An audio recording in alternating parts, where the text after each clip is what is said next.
நமசிவாய. சிவ சிவ. தென்னாடுடைய சிவனே போற்றி, எந்நாட்டவர்க்கும் இறைவா போற்றி. சிவபெருமானே, துன்பத்தை வாங்கிக் கொண்டு இன்பத்தை அருள்வீர். பாவத்தின் பலனை அறியாமல் செய்த துன்பம் ஐயனே, உங்கள் குழந்தையாகிய என்னை மன்னித்து நல்ல வழி காண்பீர். மனம் சிவஜோதியை நினைத்து கோவிலின் முன் உள்ள சிவலிங்கத்தை ஜோதியாக நினைத்து கண் கலங்கி கொண்டிருந்தார் சிவபுண்ணியம்.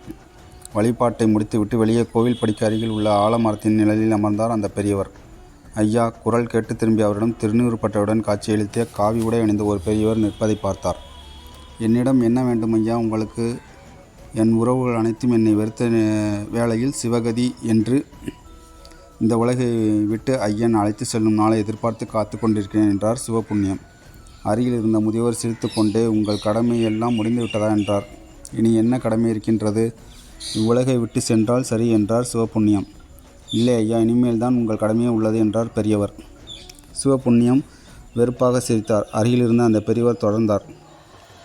நீங்கள் உங்களுக்கு ஏற்பட்ட துன்பத்தை மட்டும் நினைத்தால் சுயநலவாதி ஐயா. உலகத்தில் உள்ள ஒவ்வொருவரின் துன்பத்தை நினைத்து பாருங்கள். உங்களுக்கு முன்னால் வந்திருக்கும் துன்பம் ஒன்றுமே இல்லை. என்ன சொல்ல வரீங்க என்றார் சிவபுண்ணியம். அது இல்லை ஐயா, நீங்கள் இறைவனிடம் தினமும் உங்கள் துன்பத்தை சொல்கின்றீர்கள். சரி, ஆனால் ஒரு நாளாவது நீங்கள் இறைவன் புகழை யாருக்காவது சொல்லியதுண்டா? இவ்வளவு சாஸ்திரங்களின் சாரத்தை படித்து உள்ளீர்கள், ஞானத்தை தெரிந்து உள்ளீர்கள், அதை பற்றி யாருக்காவது கூறியது உண்டா என்று கேட்டார் அருகிலிருந்த பெரியவர். அதற்கு சிவபுண்ணியம், நான் அந்த மனநிலையில் இல்லை ஐயா. என்னுடைய துன்பம் தீராமல் எப்படி பிறர் துன்பம் தீர்ப்பது என்றார்.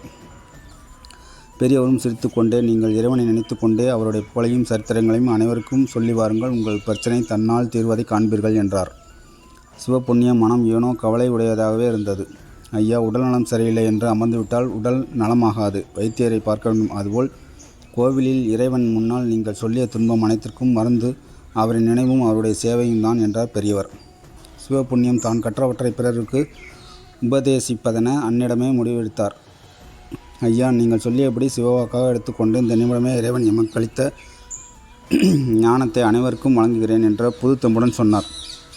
சரி, இன்று திருவிழாவில் சொற்பொழிவு நடக்கும் இடத்திற்கு செல்லுங்கள் என்று சொன்ன பெரியவர் மெல்ல நடையை கட்டினார்.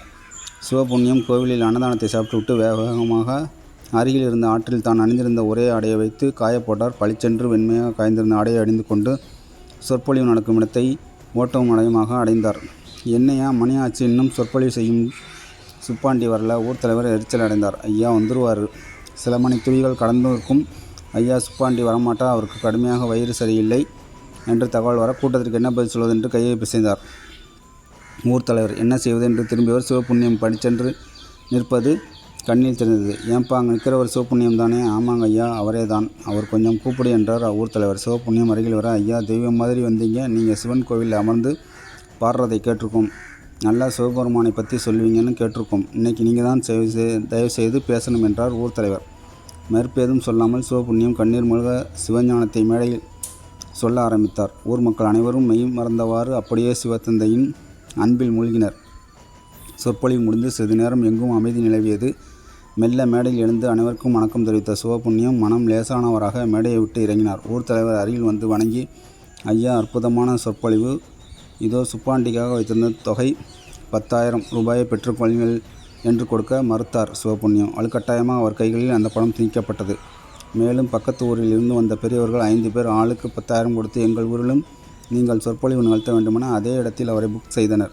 ஊரில் இருந்த பணம் 50,000 வந்தால் வீட்டுக்கு வா, இல்லாவிட்டால் உன் அப்பனோடு போய் சாகு என்று வீட்டிற்கு வந்த ஒரே மகளை நினைத்து கண்ணீரில் நீர் பெருகி பணத்தை பார்த்தார் சிவபுண்ணியம். தன்னையும் அறியாமல் கோவில் கோபுரத்தை பார்த்து கையெடுத்து வணங்கி கைகளை கூப்பினார். சிவபுண்ணியத்தை அங்கே காவி உடை உடுத்தி நெற்றியில் பட்டையிட்டு சிவபுண்ணியத்திடம் சொற்பொழிவு சொல் என்று சொன்ன பெரியவராக வந்த சிவபெருமானின் சிலை கோபுரத்தில் கம்பீரமாக ஓரத்தில் நின்று கொண்டிருந்தது. வாழ்த்துக்கள். தன்னுடைய பிரச்சனைகள், துன்பங்கள் எல்லாவற்றையும் ஒதுக்கி வைத்துவிட்டு இறைவனுடைய சேவையில் யார் முழுமையாக ஈடுபடுகின்றார்களோ அவர்களின் துன்பம் யாவும் சூரியனை கண்ட பனி போல் அவர்களை விட்டு ஓடிவிடும். ஓம் நமச்சிவாய. ஓம் நமச்சிவாய.